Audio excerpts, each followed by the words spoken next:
Okay, welcome to Video Game Design Part 5. And in this part, our objective is to try and create an animated background. In our case, we want to create a background of, let's say, the ocean, and we want it to like sway back and forth, or maybe close to that. Next tutorial, we're going to make characters, and hopefully they'll be walking around the screen, but let's try to get something animated for this one. So the first thing we want to do is we want graphics that are a little bit more intense than just a single color.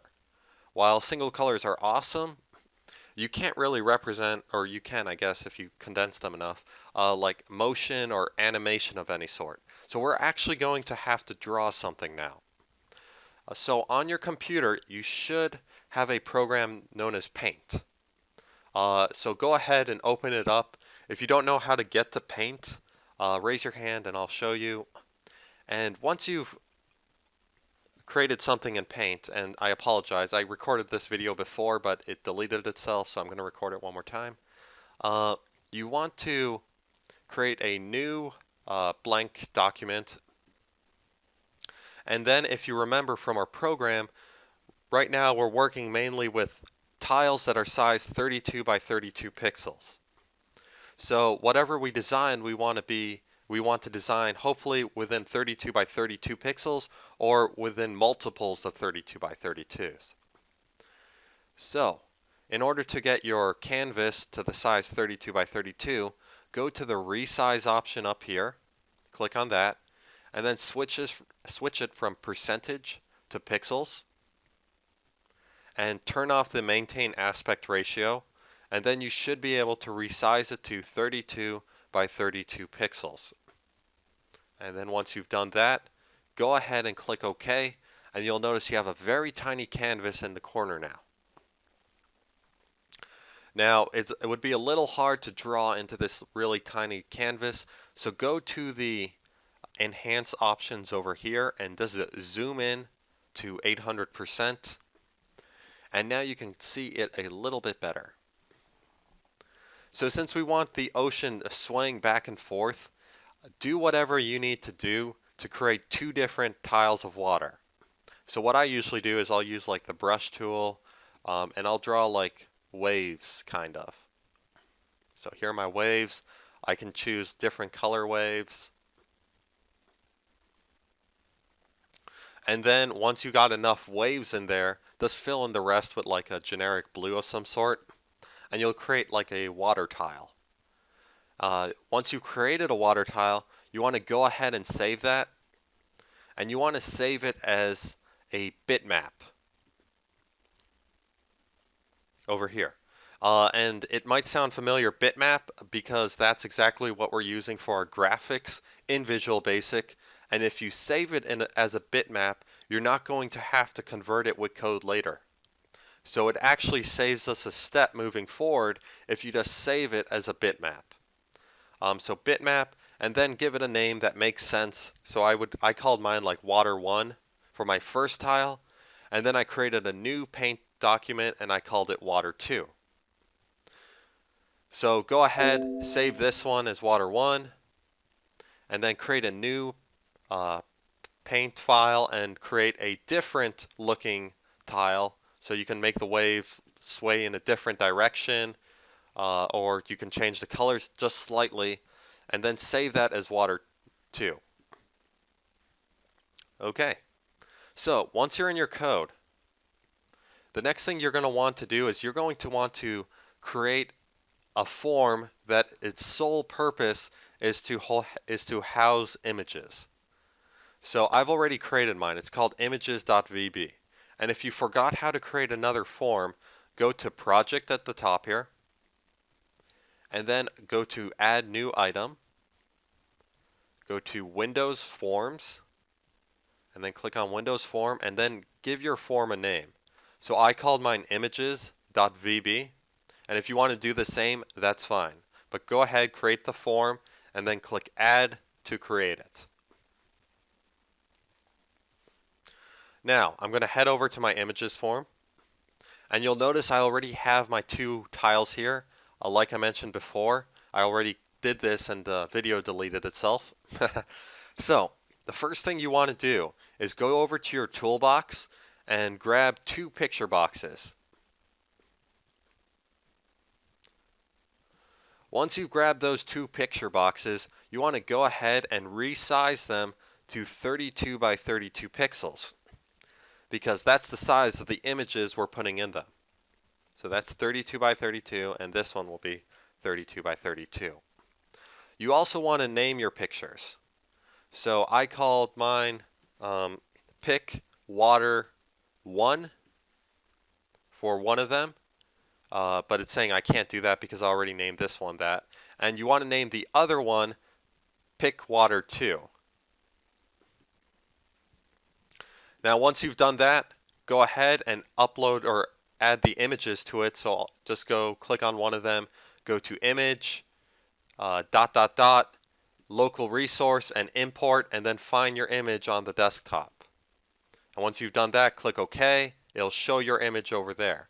Do the same thing with the other one, and then you'll have 2 separate tiles with different images on them if you did it correctly. If you're confused about anything up until this point, go ahead, raise your hand, and I will go over and I'll help you make sense of it all.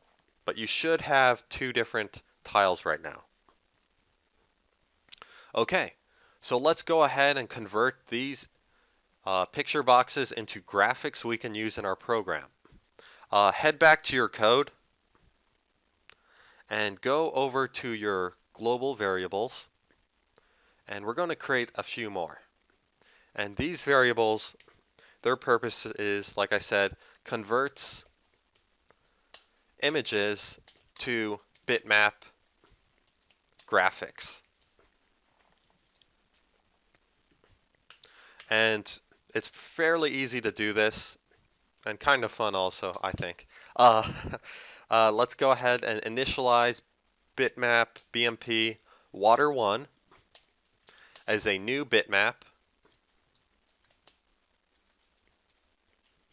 And we're going to write images because we are getting our images from the images form over here because we named it that.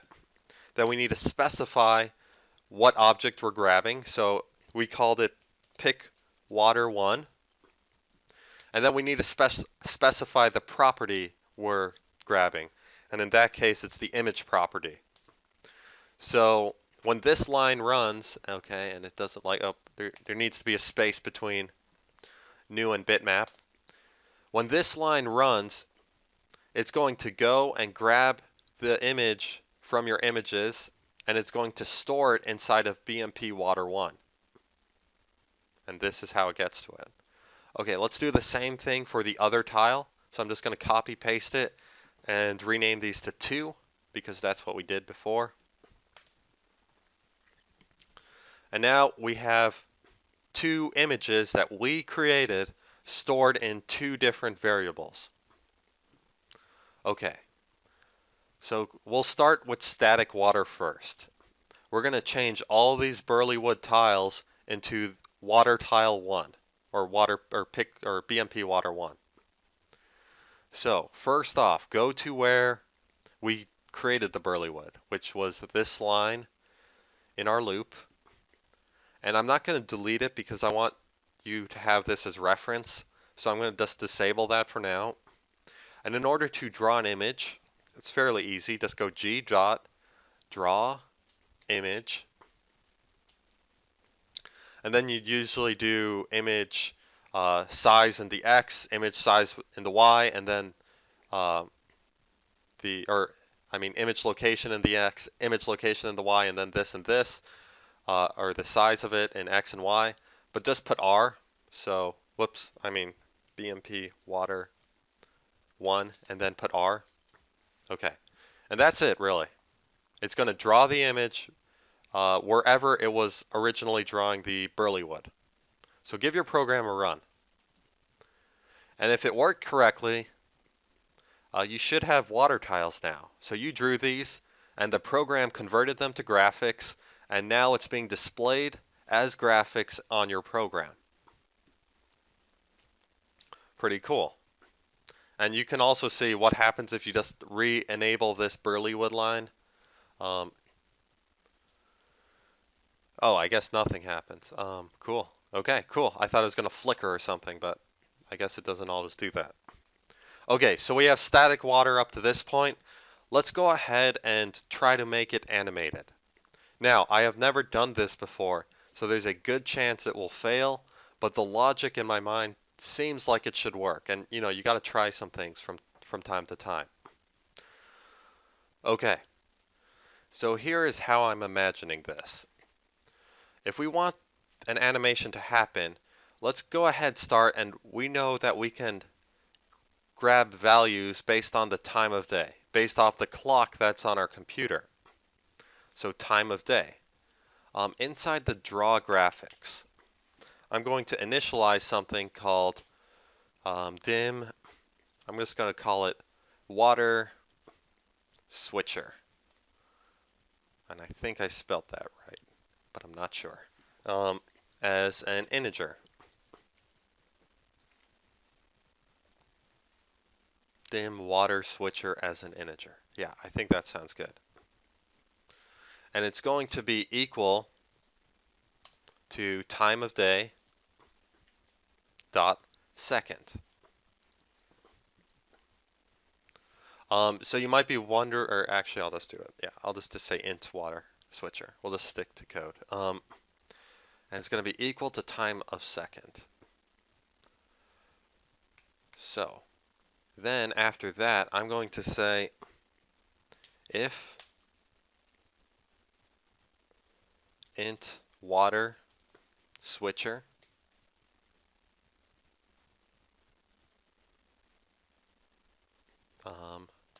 mod 2 is equal to 0.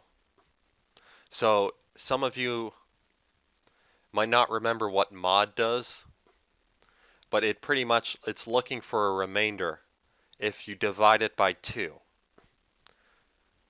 So, or you can have it, you could be looking for a remainder if you divide it by 3 or by 4, but we're just going to say 2, so it's like either even or odd. So if we divide it by 2 and there's 0 remainder, let's have something else be equal to true. So let me initialize one more thing. Dim int animation, let's say, as an int or as a boolean. Oh, okay. As a boolean, I'm going to change that to bool animation is equal to true. So if that's equal to true, then let's change bool animation to true.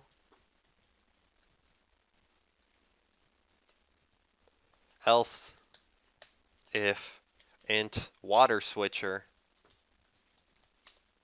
mod 2 is equal to 1.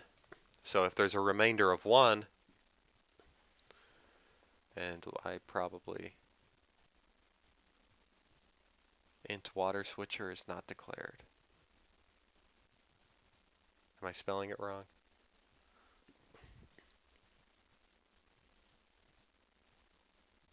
Yep. Okay.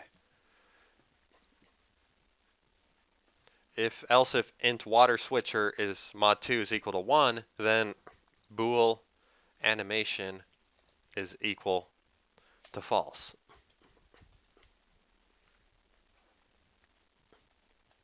Okay. So now every time this starts up, it will get the time of day stored in int water switcher and keep this initialized as true, but then it will determine if it should stay true or if it should actually switch to false.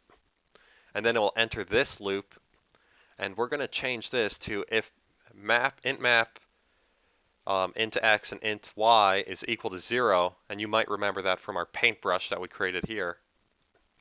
0 is default, and bool animation is equal to true, then we're going to draw this. Else if I'm going to copy this line. I'm actually going to copy all of this. Else if int map int x int y is equal to 0 and bool animation is equal to false, and we don't need a copy of this one, so I'm going to delete that generic line. Then let's go ahead and switch it to the second water tile. So now every second, the water should change back and forth, back and forth. I have no idea if this is going to work. The moment of truth.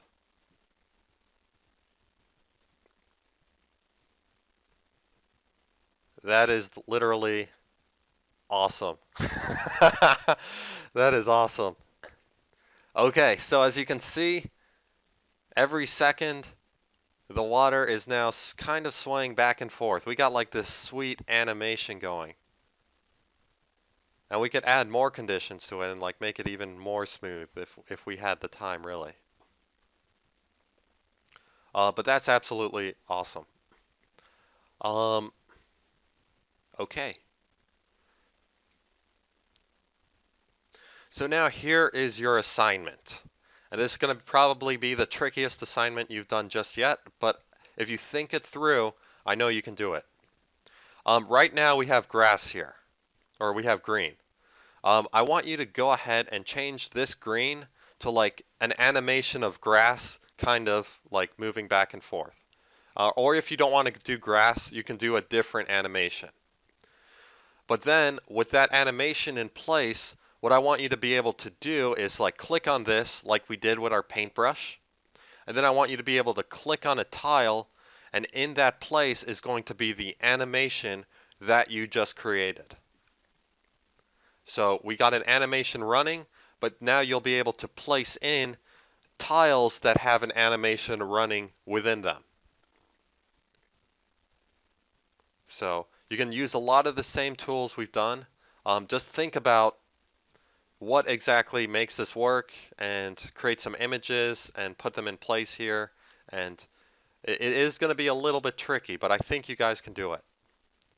So, yep, just click on this, green grass animating, and click in places, and it'll have green grass animating in those places. Okay, so that concludes part 5. Best of luck with this challenge. I know you can do it, so best of luck.